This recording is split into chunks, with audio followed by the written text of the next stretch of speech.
গোলমালটা তুলে এলে তারপরে একটা ছবি তুলবো তো দারুণ।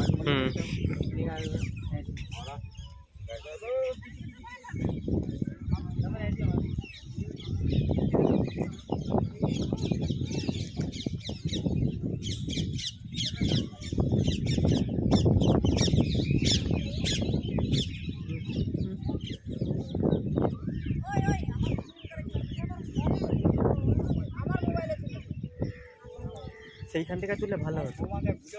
তোরা সেটি তুলবি বলে মনে জানি, মনে তো তানকা তিনবার চক্করে আর তোর বউ কি করছে এলে তো দেখাইছো ওর মোবাইলে তুল আগে ফটো তুলবো নি, এমনি ভিডিও কল করে পাঠাবো, ভিডিও করে পাঠাবো, ভিডিও কলে দেখাবো।